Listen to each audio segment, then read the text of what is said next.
everyone. I hope that you're all doing well.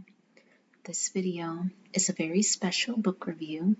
If you're new to this channel and you don't know, every year I have a series of annual book reviews that I do about holidays, historical events, and people in history. Some of them include Columbine, Ida B. Wells Barnett's birthday, and September 11th. But this particular book review, I believe, may be my longest running review, and that is on Emmett Till. Every year on Emmett Till's birthday, I try to review one or two books about his life and about his case. Emmett Till would have been 84 years old today. He was born July 25th, 1941, and he was lynched in 1955. So that would have been 70 years that he's been gone from this earth. So in this video, I'm going to share with you one of the books that I saw several years ago, but I decided I would read it later. And the book that we are going to be reviewing is Getting Away with Murder: The True Story of the Emmett Till Case by Chris Crow. Now, as I said, I saw this book several years ago. I was working in a bookstore and this book was in the young adult section. So I saw it, but I didn't get it. I just made a mental note that one day I would read this book. And I decided to read it this year because so much has happened this year where I haven't had time. I couldn't read a very thick, comprehensive book in time to make this book review, so I wanted something that was a little bit shorter but informative as well, and I think this book did a good job on that. Every book that I read about Emmett Till has a new perspective for me about him and about the case. The very first book I read about him was his mother's book, Death of Innocence. And it gave me insight of how he was as a person, how he was as a son, and it was very thorough in information. It was very emotional, and I suggest that if you're going to read a book on Emmett Till, that should be one of the first books that you read about him. There was also a book that I got when I was 14. It was between the ages of 14 and 16. It was called Emmett Till, a documentary, The Lynching of Emmett Till, a documentary narrative. And it featured newspaper articles about the case from both black newspapers and white newspapers. It also contained essays and poetry about Emmett Till and his case in the collective consciousness. There was The Blood of Emmett Till, which came out in 2018. And that's the only book that I have where the author interviewed Carolyn Bryant, who Emmett Till was accused of wolf whistling at or around. There's also a book on, there was another book that I can't remember, but it was very thick and it focused on what was going on in the South and the North during the trial or before Emmett Till was lynched and how it led up to his lynching. So each book has something different. Some of them are written by relatives of Emmett Till, like his cousin, and I think another cousin wrote a book about him. And some of them are from people from that time. Others are from people who were not born in that time. They're fairly young. They're like millennials or so, or Gen X. I did come across one book about him because I'm always on the lookout for the newest materials on the Emmett Till case. I was at the bookstore a few days ago, and I ended up getting this book from the library. I was at the bookstore a few days ago in the Black History section, and I kid you not, all I saw was the spine.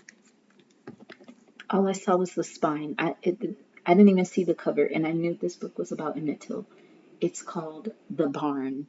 and it's written by Wright Thompson. There was no way this could not be about Emmett Till. I'm like, what other historical event would have a barn in the Black History section? Because that's where Emmett Till was lynched. And it is called The Barn, The Secret History of a Murder in Mississippi. And as I said, it was written by Wright Thompson. I'm showing you this book right now because I'm going to be reviewing it either late August, early September. And if you want to read it ahead of time so you can put stuff in the comments or so, or tell me what you think about it, that would be great too. The Emmett Till case is very important to me. I learned about it when I was 14 years old, and ever since then, I've just been doing my research about it, reading articles, trying to keep up on the history and what's going on. And I just felt a deep connection every year as I read more and more about it. But before I get into this book review, I wanted to share with you a little bit about the author, Chris Crow. Now, I am going to Wikipedia to read his bio because I don't think he has a website. Christopher Everett Crow, born in 1954 in Danville, Illinois. He's an American professor of English and English education at Brigham Young University, specializing in young adult literature. Now, when I read that, I was like, oh, I wonder if he's Mormon. Just based off of the university, I was like, I wonder if he's part of the Church of Latter-day Saints, and he is. He's part of the Church of Jesus Christ of Latter-day Saints. So I wonder if he's written anything about his belief system. And it says Crow has also written nonfiction and novels for young adult readers, including Mississippi Trial 1955. Mississippi Trial 1955 is a novel. It's historical. I don't know. I don't know if it's historical fiction or historical nonfiction, but I guess it's historical nonfiction told in a story-like manner. He attended junior college and high school in Arizona and graduated from McClintock High School. He was a Catholic while growing up, but shortly before going away to college, a friend gave him a copy, A Marvelous Work and a Wonder. That book also included an account of Joseph Smith's first vision. Reading this account and identifying it with it was a key catalyst to Crow joining the Church of Jesus Christ of Latter-day Saints. He attended Brigham Young University on a football scholarship, and it basically just talks about his education. He was also a professor at Himeji Dokyo University. That sounds like it's in Japan. Oh, it is. It is in Japan. And Brigham Young University in Hawaii. Let's see. He is a Latter-day Saint and recently served as the first counselor in the Provo, Utah, Edgemont, South Stake presidencies. Now, about his writings, he is an editor of a wide variety of journals, including Medical English and English Journal. He also writes articles on general trends in young adult literature, including the chapter Mormon Values in Young Adult Literature, and in The Last Taboo, Spirituality in Young Adult Literature. Wrote about fatherhood. His debut novel, Mississippi Trial 1955, which was published in 2002 on the Emmett Till case, received mixed reviews. It also won several awards, including the International Reading Association's Young Adult Novel Award. I wonder why it received mixed reviews. Let's click on it. I'm curious now. Reception. The novel received mixed yet mostly positive reviews. Teen readers will find themselves caught up in Hiram's very real struggle to do the right thing. Somebody called the novel a promising debut. The conclusion feels a little hasty. I guess that's one I'll have to read in the future as well. So that is Chris Crow. Let me take this off because it's too bright. This book was published, I should have checked this ahead of time. This book was published in 2003. So, good grief, it sounds like it's a little over 20 years old. It's probably 22 years old. This book has been out. And it starts off with a quote by Martin Luther King Jr. from his I Have a Dream speech. And it was, "I have a dream that my 4 children will one day live in a nation where they will not be judged by the color of their skin, but by the content of their character." And he says, "I have the same dream for my 4 children, and for all children who live in our land of the free. I dedicate this book to them." And here's the cover, "Getting Away with Murder." It's Emmett Till. In the introduction, he talks about himself, of course, and he was born 1 year before Emmett Till was lynched. He was born near Chicago, Illinois, and Emmett Till was from Chicago. He said, "I was born near Chicago, Illinois in 1954, just 1 year before 14-year-old Emmett Till was murdered in Tallahatchie County, Mississippi. Though his death and the trial of his murderers received national press coverage and especially intense attention in his hometown of Chicago, my parents recall nothing at all of the case on the news coverage of the trial. But parents can't know everything, so school should have introduced me to this landmark civil rights event, but it didn't. Through elementary school, junior high, high school, college, and graduate school, I never once read nor heard anything about Emmett Till." That's so interesting because same here. But where I went to school, my school, it closed down, but my school was a non-denominational private Christian school that went from kindergarten through 12th grade, and it was small. It was very, very small. There were 2 seniors in the senior class, and the largest a grade got was 15 kids, or 15 children. So learning about Emmett Till in school, yeah, no. My curriculum was very racist. It was very biased. I don't remember learning about the Holocaust. I don't even know how I learned about slavery. I don't. Most of the Black history that I learned was from the books that my mother gave me. I learned about Emmett Till from Harris Stowe State University. I used to attend their Martin Luther King Jr. Day programs every single year from childhood all the way up until I was maybe late teens, early 20s, and then I just became disillusioned. But that's where I first heard about Emmett Till, because one of the speakers was talking and he mentioned Emmett Till and everybody gasped. So at the time, there was a Black bookstore in St. Louis called Ujamaa Maktaba. There was at least 3 different locations because the owner, who since died, rest his soul, he, I guess, would open up and they would close down and he had to go. So he was somewhere, I don't know which location this was, somewhere on the south side. And I found Emmett Till's mother's book. So I was about 14, 15 when I found his mother's book and saw his photograph. Now, I feel like with this part, if you're a person that wants your child to be educated, especially about Black history, you can't depend on the school to teach your child unless it's some African-centered school or Afrocentric school. They're just not going to do it. I mean, schools are doing better bringing in more diversity, but if you really want a thorough, diverse education for your child, you'll just have to do it on your own.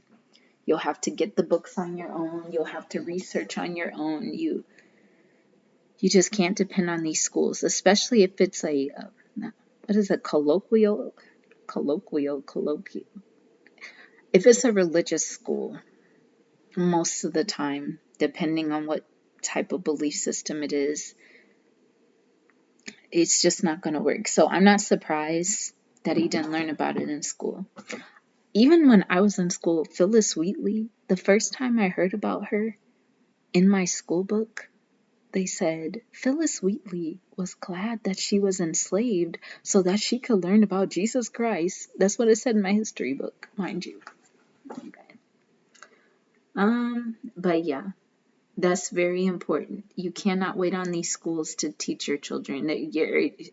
If you do, they're not going to learn anything, honestly.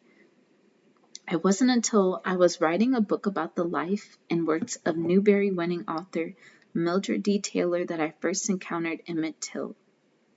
In one of her essays, Taylor made a reference to a 14-year-old African-American boy who had been murdered in her home state of Mississippi in 1955. I think she wrote, oh my goodness, I want to say the book was Coming of Age in Mississippi, but do not quote me on that. He said, my research in the last few years has shown that most white Americans have never heard of him, and a review of history textbooks suggests why. In a survey of 21 high school U.S. history books published since 1990, I found that every book included information about two famous civil rights events, the Supreme Court integration ruling, Brown versus the Board of Education, and the Montgomery bus boycott started by Rosa Parks. Even though she wasn't the first one to do like a boycott or bus or sit in the wrong seat on the bus, like hers is the most prominent story. But she wasn't the first one. There were other people before her. Sadly, only 2 books mention Emmett Till, and those books used a combined total of less than 50 words to describe his place in history. But most African Americans know well his story and its place in history. So a lot of Black people from that time first encountered the Emmett Till story either in Jet magazine or through the newspaper or through hearsay, but especially that Jet magazine article that really solidified Emmett Till's case in the collective consciousness of Black people. The most sensational coverage of the murder, which included the photo of Emmett's battered body resting in his casket, appeared in Jet magazine, and today many middle-aged African Americans mark the moment by recollecting, I remember when I saw the photo of Emmett Till in Jet magazine. Similar to the way many white Americans marked the moment they heard that President John F. Kennedy had been assassinated. Emmett's murder in August 1955 and the sham trial that followed it infuriated African Americans everywhere. But that was just the introduction. Now in chapter 1, it's called The Boy Who Triggered the Civil Rights Movement. I think Emmett Till's case didn't trigger the civil rights movement. I feel like it was one of the straws that broke the camel's back type of thing. There were other cases that I feel like it was a collection of a series of events that happened that led to the civil rights movement. His was just like that one little piece of straw that finally broke the camel's back. Because there were other people that tried to start a civil rights movement, there were other people that tried to start a march on Washington.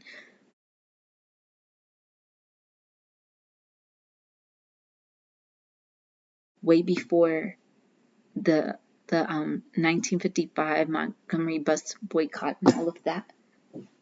But I think just the combination of journalism and photography and all these different things in the trial really and the results of the trial was just the final piece that pushed people over the edge. It's like, okay, now you're out here getting our kids. Okay. I mean, you've been getting our children, but it's not something where I would see it as a photograph. I would hear about it. I would put it in the back of my mind, but just seeing it front and center where I can't escape my visual of the horror that they've done to this child just pushed people over the edge. In August 1955, a group of white men murdered 14-year-old Emmett, murdered a 14-year-old black boy in the Mississippi Delta. News of the murder and trial that followed it outraged black and sympathetic white Americans across the nation, and reaction to the famous murder case played an important role as a catalyst for the civil rights movement. Now, this is where Emmett Till was kidnapped from. It's his Uncle Most Right's house. In the book Simeon's Story, I believe Simeon was Moses Wright's son.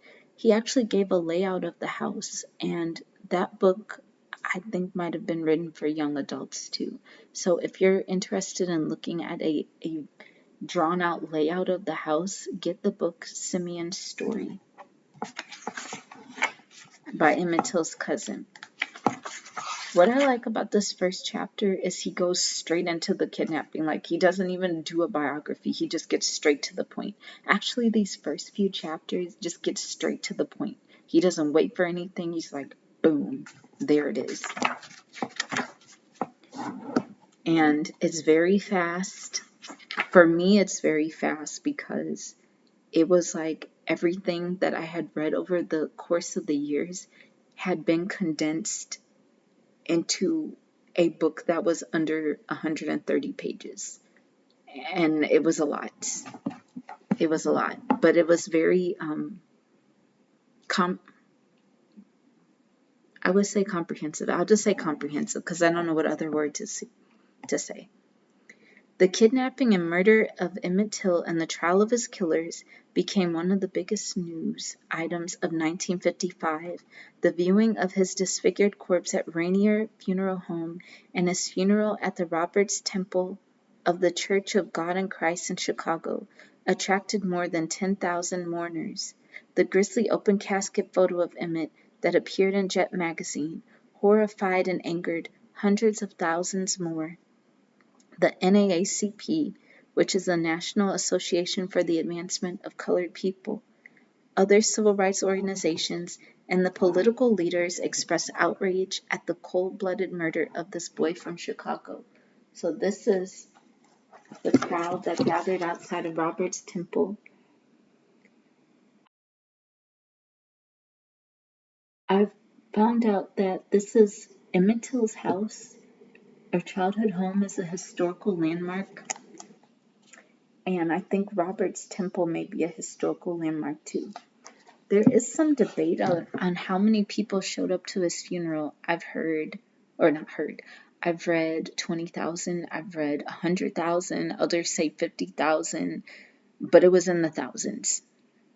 It wasn't even in the 2,000s. It was in the tens of thousands of people that came to view his body over the course of time. Another thing that this book did was answer a question that I've always wondered, and I may have not picked it up in my other books that I've read. I wondered if there was police photographs of the crime scene, of his body when they pulled it out of the water, and just all the surrounding. And he said in the book that there was police photography. So what happened to the photographs? Where are they? Did they destroy them? Are they in archive? Where are the photographs? I was just curious. I just want to know. Because, sometimes there'll be things you read about in history and they've destroyed it a long time ago.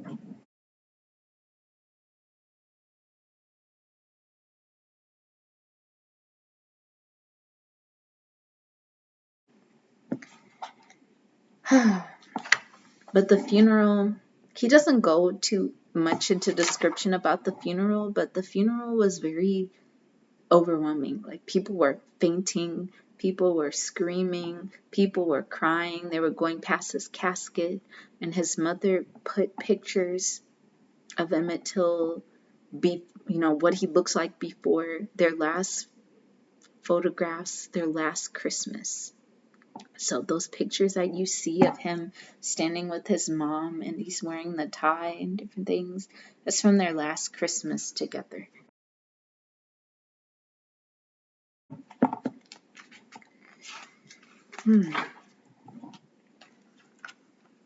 Let's see.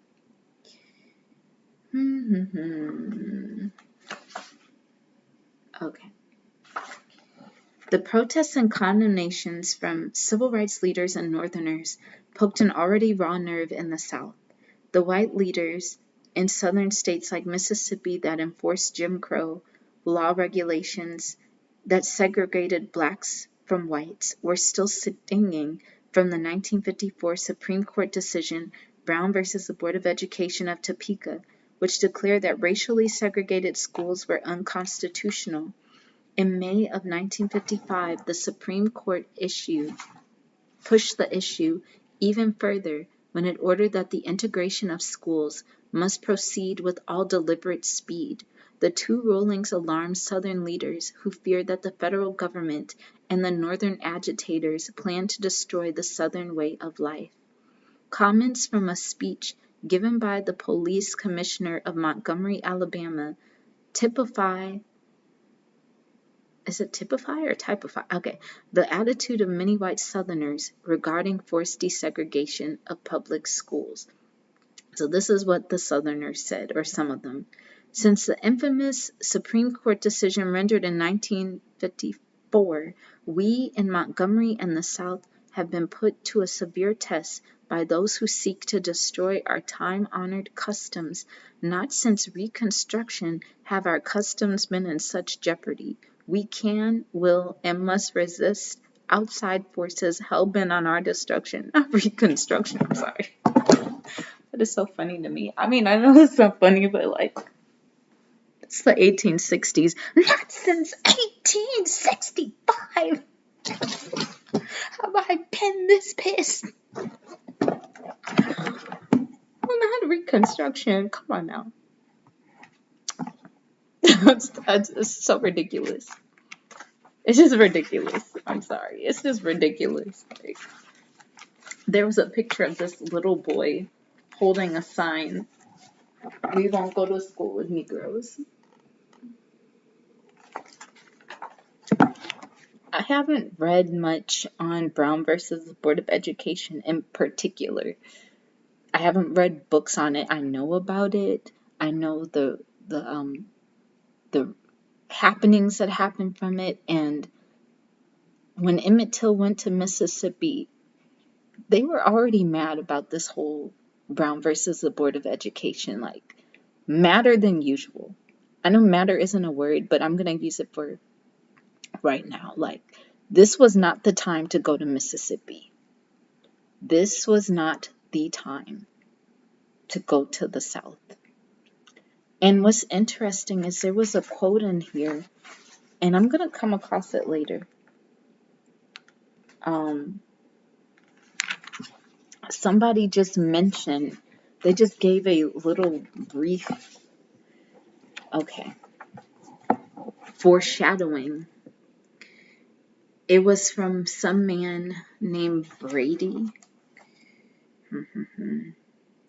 Judge Tom P. Brady delivered a passionate speech to white segregationists that decried the Supreme Court's ruling, emphasized the inferiority of the African race, and predicted the destruction of the South if integration were allowed to happen.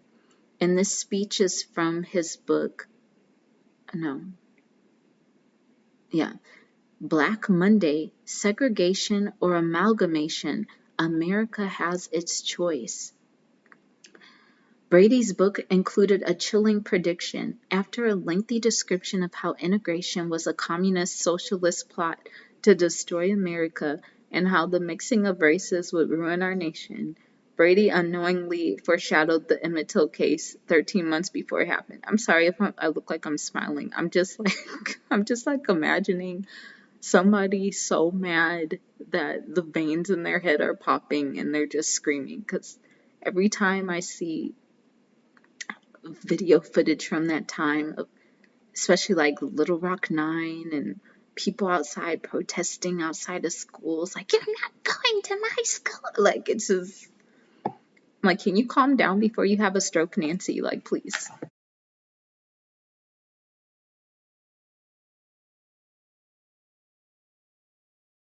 Please calm down. Please.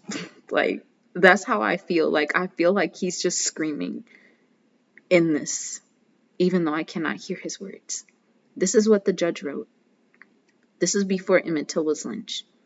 He said, "The fulminate which will discharge the blast will be the young Negro schoolboy or veteran who has no conception of the difference between a mark and a fathom, the supercilious, glib young Negro who has sojourned in Chicago or New York, and who considers the counsel of his elders archaic, will perform an obscene act, or make an obscene remark, or a vile overture, or assault upon some white girl."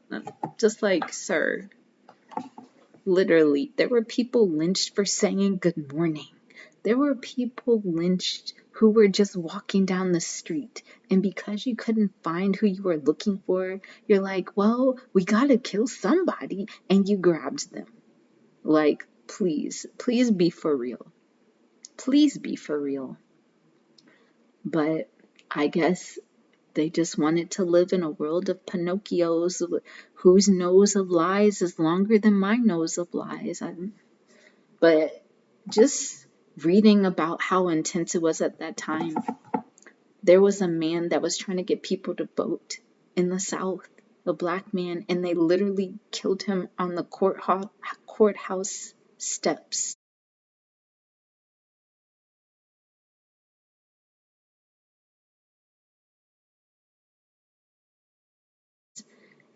And people are like, well, I don't know who killed him. This is in broad daylight, mind you. This was not the time for Emmett Till to go to the South. And when this man talks about who has no conception of the difference between a mark and a fathom, like, who knows all of these unwritten rules? Like, don't look me in the eye, don't touch my hand, don't take the coins from my hand, don't say hello to me. Who has all the time for all of that? It's just ridiculous, immature, and petty. You're literally acting like children. Actually, I don't even, that's an insult to children. You're just acting ridiculous. Because a child would have more sense. Let us see. Yeah, so that's what was going on. And the first chapter just goes into the case. It talks about the attorneys that were there and how intense it was. We don't want to just stick with this chapter. But that's what was going on. They were essentially just mad that school integration had happened, and Emmett Till was just one of the I don't know, I would say not collateral damage, I don't know. He was just an innocent victim pulled up in a tidal wave of racism. One thing that always stuck out in my mind as far as this Brown versus the Board of Education situation, I always wondered about the parents, the black parents that were trying to integrate the schools. I always wondered if they were afraid or not, because if I had a child and I sent them to go integrate a school, I would be so afraid, especially since there were people threatening the life of my child and screaming at them and throwing things at them and threatening to end their life. How did they do it? I wouldn't even trust my child being in the same building where I can't be there with them. They're literally in a vulnerable position in a school building. Anything could happen. But yeah, I don't know. That's been something that's always been on my mind. So chapter 3 is about Emmett's home life, his rearing in Chicago. It says that he was nicknamed Bobo, but they called him Bo for short. And he spent most of his childhood in Argo, Illinois, a suburb about 10 miles west of Chicago, living with his mother near her extended family, including her grandmother, Nancy Jane Carthen. As 5-year-old Emmett fell victim to the nationwide polio epidemic, polio vaccinations would not be available until 1955, the year of his death, but he recovered without any permanent physical deformities that afflicted thousands of American children in the 1950s. A speech defect that often caused him to stutter was the only lasting effect of the sometimes fatal disease. So, Emmett Till's mother said that because he had a speech impediment, that if he whistled, it could help him get his words out. And that was one of the things she said may have happened when he went to Brian's grocery. He may have started stuttering and whistled to get his words out, but during that whole time period, there's just mixed reviews of the witnesses. Some say he whistled, some say he didn't whistle. It just all depends. But it basically talks about his personality, how he loved the White Sox, how he loves to joke. He would pay people for jokes. He would help people. He would help take care of the house for his mom. He would help his grandmother and his neighbors. He was essentially a good kid. And what's really crazy is after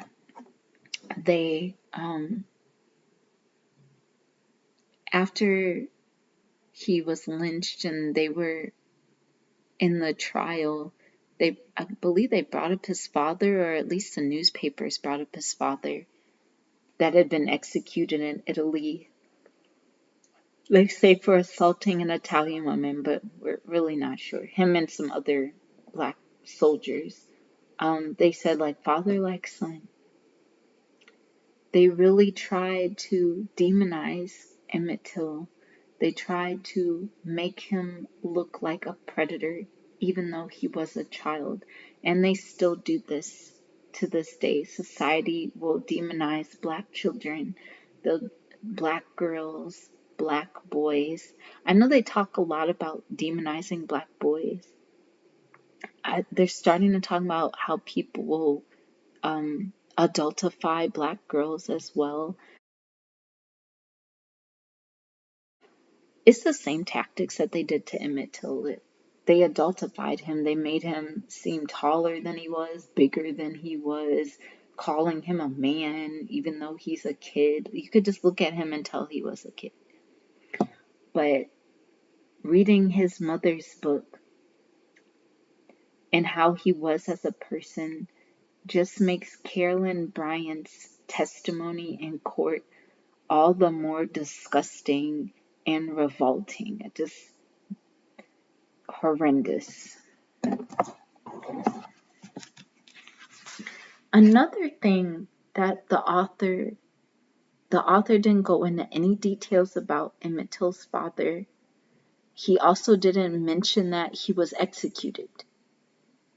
He mentioned that his father passed away in Italy, but that's not what happened. His father was executed. And maybe I skipped it in this book. I don't know. But it said nothing about an execution. It just said, oh, his father passed away. He got his ring. Yeah, I don't know. It just kind of glossed over it. And I don't know why he did that. I don't know if he did it because he felt it wasn't relevant to the story, or he didn't want to paint him in a certain light. I don't I really don't know. But another thing, this is a nice picture. Nice picture of Emmett Till.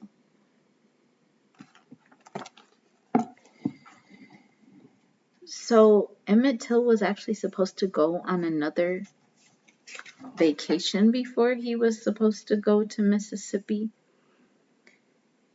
I think it was because of his two cousins. Okay. So Emmett Till's trip to Omaha, Nebraska, I guess it's Nebraska, to Omaha got canceled when his great uncle from Mississippi, Mose Wright, came to Chicago with his two grandsons. Emmett heard that Uncle Mose was in town, and two of the boys that he grew up with. They were going back to Mississippi. That's what Emmett wanted to do. It messed up our plans completely. After a lot of pressure, my mother and I decided it would be all right to let Emmett go to Mississippi. Emmett's mother worried about her son traveling to Mississippi, but her uncle assured her that conditions in the South had improved and that Emmett would be safe. Wright had, after all, cleared $250 that year for his sharecropping work, and for the first time he owed nothing to the plantation owner. Life in Mississippi had never been better. Still, Emmett's mother worried that her son wouldn't know how to treat white people in the Jim Crow South and warned him before he left for Chicago, if you have to get on your knees and bow when a white person goes past, do it willingly. As a former resident of Mississippi, she knew the penalty that could come with violating a Jim Crow law. Now, what's really interesting about Mississippi, I guess around the time I got my Emmett Till book, I also got a book called 100 Years of Lynchings, which I think I need to review again in the future because I've never finished the book. But one of the state that had most of the lynchings, because in the back of the book there's lynchings by state, and Mississippi took up maybe a page and a half or almost 2 pages of lynchings from 1899 to the 1960s. And as a child looking at that, I'm just like, yeah, I'm not going. I haven't been to Mississippi. I might have stopped in Mississippi, but I've never been there. I've wanted to visit there. I just don't know which part to visit. There was one year I wanted to go, and I think that year in Mississippi there was a black man who was decapitated, and they put his head on his neighbor's porch, and I was like, you know what? I'm good.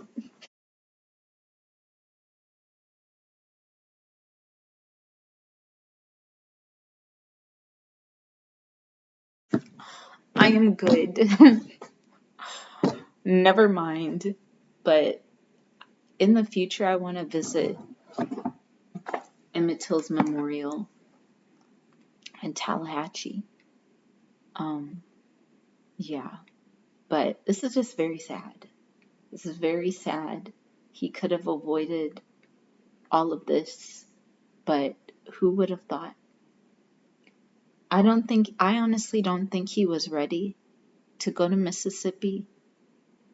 Personally, now that I'm older, I get new perspectives on the case, and it just wasn't the time. Maybe if he was 19, 20, and fully understood the brevity of racism there, I think he would have fared better visiting Mississippi. I think he might have been too young. It was too unfamiliar. Or he should have gone with his mother, but hindsight is 20/20. Then his cousin said, we was going to Money, Mississippi to have a good time. Money was a tiny rural community on the eastern edge of the Mississippi Delta. The dusty hamlet, population 55, wedged between the railroad tracks and Old Money Road, had never lived up to its name.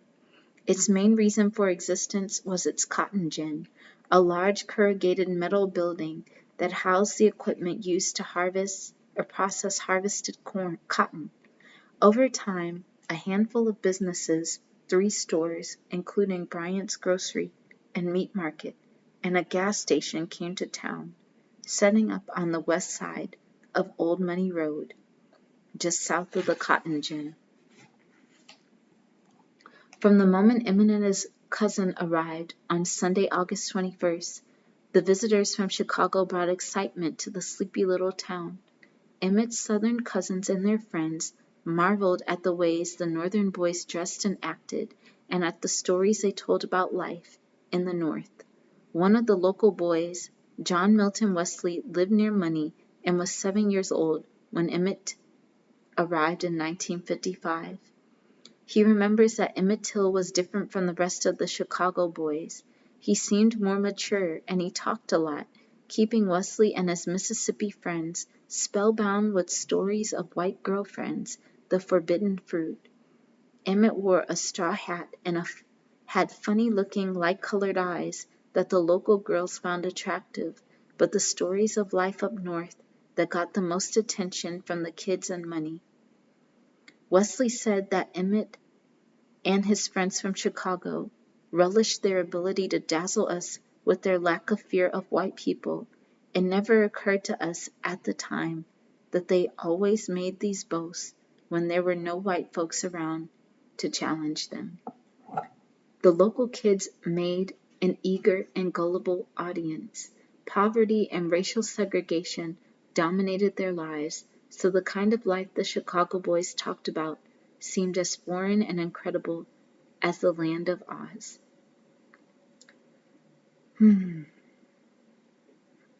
That's just sad. The children of poor sharecroppers imagined that anything might be possible in the wonderful world up north. It's just so sad. Like, you can be a kid, a child, make a simple mistake, and it costs you your life. Because even if Emmett Till did whistle, we don't know. Some people say he did. Some people say he didn't. Others say he whistled at her. Others say he whistled away from her. It really doesn't matter. Because it's you versus a child. The punishment did not fit the crime.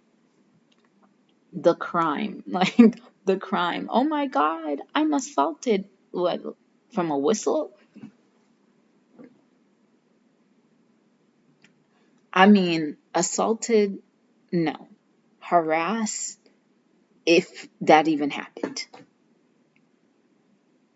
And even if that did happen, it's a kid. It's a child. Like, grow up. Get over yourself. But you cannot speak to a racist mind, because a racist mind is a delusional mind. They just live in a bubble. They live in, I don't even know, but it's not on planet Earth. It's somewhere in Satan's corn on his foot or something. I don't know where they live. Like, how you, I don't know. The more as time passes, as every year that I read an Emmett Till book and I read the trial, it just gets more and more ridiculous. It's just ridiculous. Unnecessary. One of the things that impressed Wesley and his friends most were the photos of white women cut out of magazines that the boys from Chicago carried in their wallets. The Mississippi boys believed the photos were real, and that in the North, black boys could have white girlfriends without any trouble. A society without racial boundaries was almost impossible for them to comprehend. Wesley said, "We imagine racial bliss in integrated movies where blacks didn't have to sit in the balcony. We could only marvel at what we imagined their lives must be like in a place where your seat on the bus was determined not by the color of your skin, but by the availability of a vacant seat.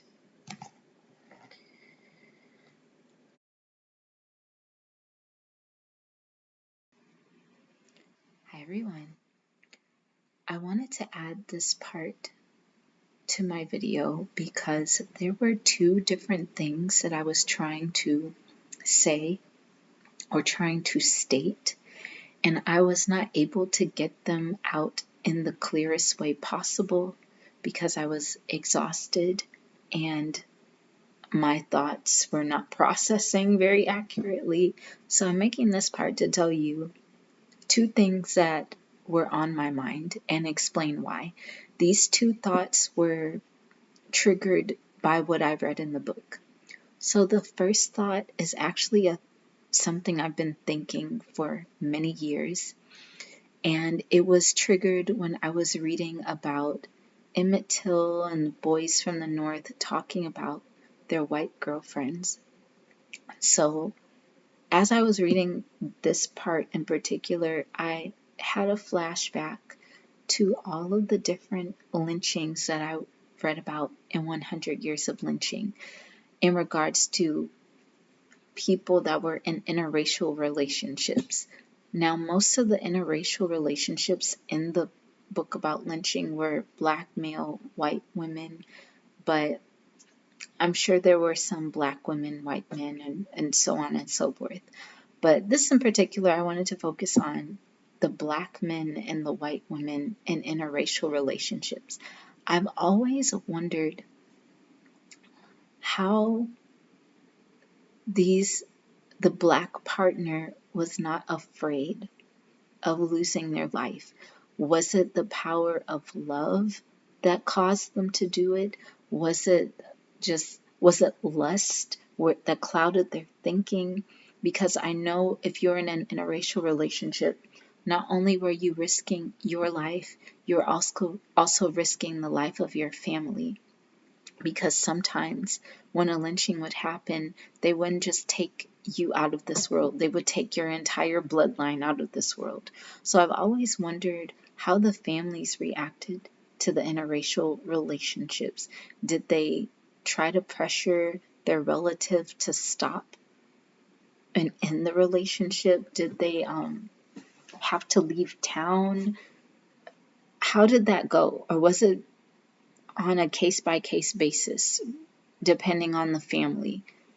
I know my grandmother was biracial. Her mother was white Italian and her father was black. However, at the time that they got married, I don't think they considered white Italians as completely white at that time. But how did it work? How were you not afraid to lose your life? Was it the power of love? Was it lust clouding your vision, or did you just not care? Or did you think that you could hide the relationship successfully? That's just something I've always wondered. I'm not downing interracial relationships. It's just something that I've never truly gotten an answer to, no matter how much I read. Because people knew that you would be lynched if you were even caught with a white woman. So how is it that you're not only risking your life, but your family's life at the same time? It's just something that's been on my mind for many, many years. And even when Emmett Till and the others were talking about white girlfriends and all of that, were they not afraid of the risk of being overheard? Because as we know, you can be lynched for anything. So I don't know. That's just something that's just stuck in my mind and always bothered me because I feel like I'll never get an answer to that question. The second thing that has also bothered me for many, many years, ever since I read about the Emmett Till case, were the black people that spread the news about what went down at Bryant's grocery. I'm thinking to myself, you know that if this news spreads to the wrong person that this child could be lynched? Why on planet Earth would you go directly to Roy Bryant and say, did you hear, or ask him about the whole thing with the black man, or Emmett Till and his wife, and the whole wolf whistle situation? Why would you do that, knowing the risks that could happen? Why would you do that? Especially since it's a small town and you know Moses Wright and his family. Why would you instigate something that could potentially cause the death of someone? I just never understood that. And the more I think about it, the more it irritates me, because I know I'll never get an answer to that.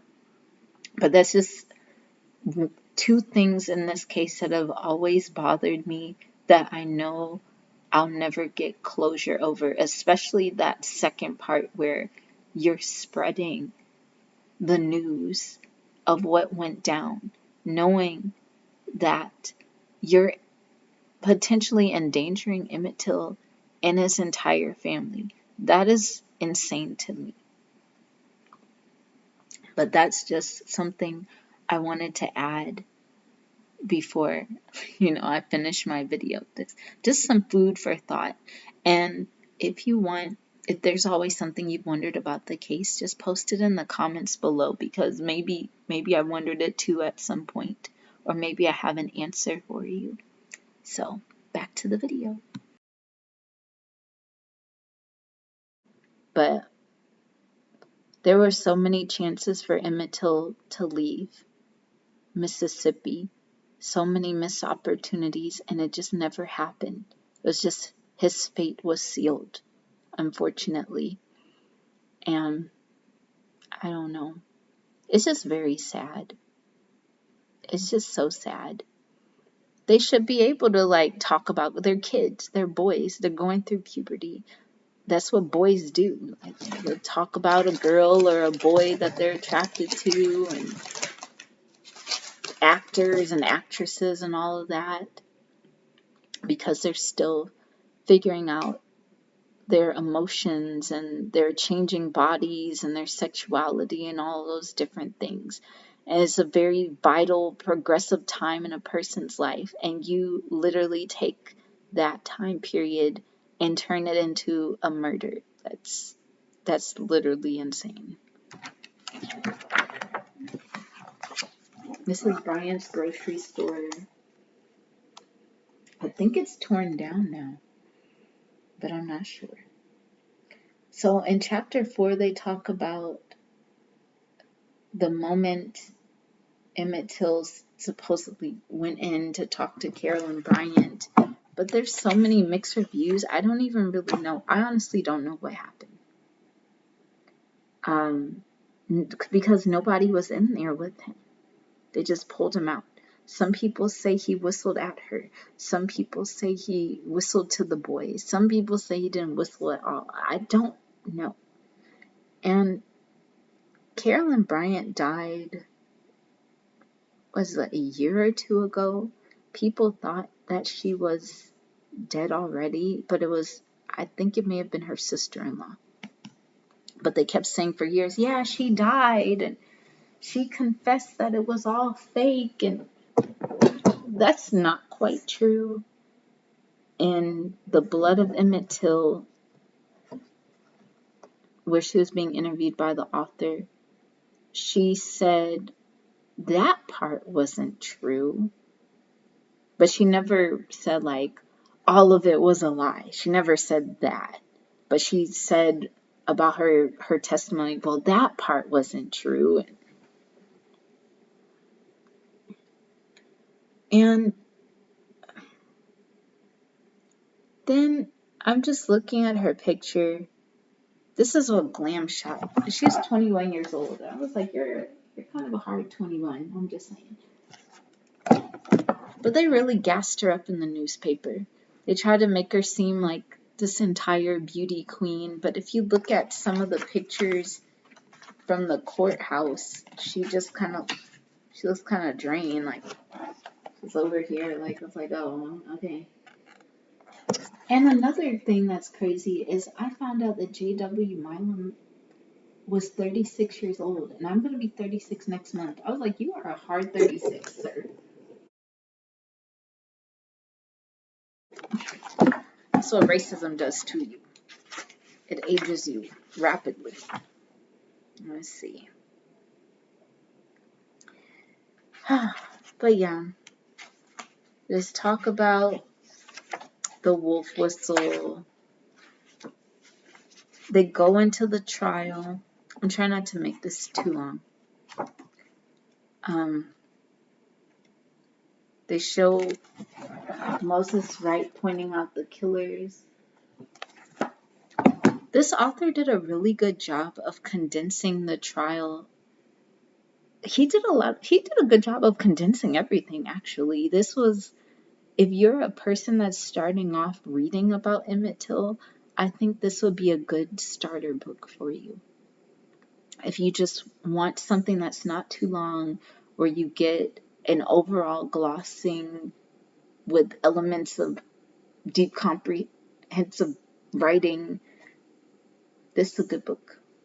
Easy to understand, easy to read, easy to go through, nice amount of pictures. Yeah, it's pretty good. There was something in which chapter is this? Chapter 6, Getting Away with Murder.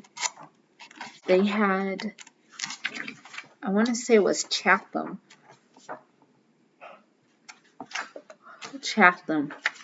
with his closing arguments.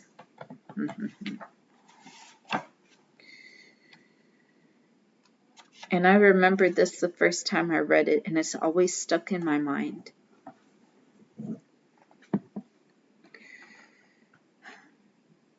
The first words that entered this case were literally dripping with the blood of Emmett Till, Chatham said in a booming voice. Then he rehashed the events of that August night when Emmett was kidnapped. As far as the state of Mississippi is concerned, this is not about race. It's just another murder. But I want to say to you that the murder of Emmett Till was a cowardly act and a brutal and unnecessary killing of a human being. His abduction at gunpoint was unjustified. This was a summary court-martial with the death penalty. That child had done nothing that would cause the defendants to invade the privacy of that home. When those two defendants took Emmett Till from the home of Uncle Mose Wright, they were absolutely and morally responsible for his protection. I was born in the South. I'll live and die in the South. The very worst punishment that should have occurred, if they had any idea in their minds this boy did anything, would have been to take in a razor strap, turn him over a barrel, and give him a beating. I've whipped my boy, you've whipped yours. A man deals with a child accordingly as a child, not as a man to a man. Then he closed with the 28th chapter of Proverbs. The wicked flee when no man pursueth, but the righteous are bold as a lion. That trial was so disrespectful. I don't know how Emmett Till's mother could stand it, but she really wanted justice for her son, so she had to hold back. But they were so disrespectful, calling her by her first name, calling other black people by their first name.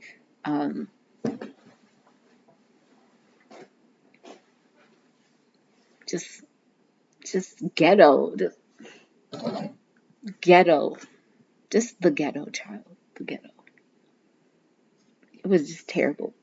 The jury telling them, oh, make it look good. Like, I know you're not going to send them to jail. Like, it's so obvious that you killed Emmett Till. It's so obvious. If you kidnapped him and nobody's seen him since then, what do you think happened?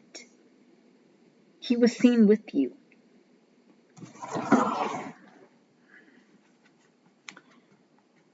Anyway. Then This is them winning their little trial. But all of these marriages broke up.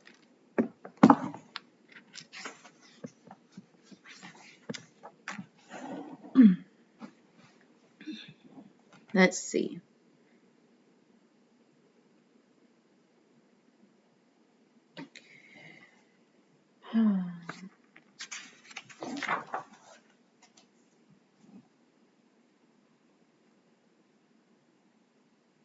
Then the sheriff had the audacity. In the foyer after the trial, a TV reporter asked Sheriff Strider if it was true that he had received threats and hate mail ever since Brian and Milam had been arrested. "I'm glad you asked me this," replied the sheriff.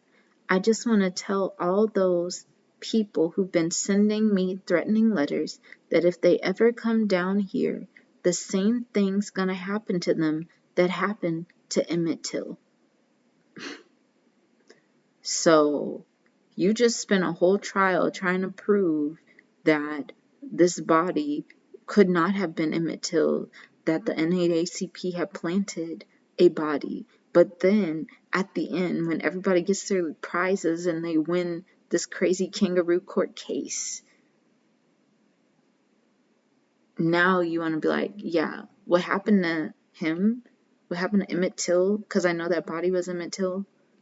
Is going to happen to you. Yeah, I think not. Then it just talks about the aftermath, like what happened in people's lives after that, like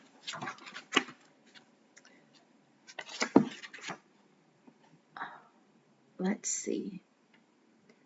It also mentions the Look magazine article, which I don't even know why they were still free after that article, where they confessed to his murder, but they made it seem like some strange fiction. They confessed that they killed him, but they made up a story about it.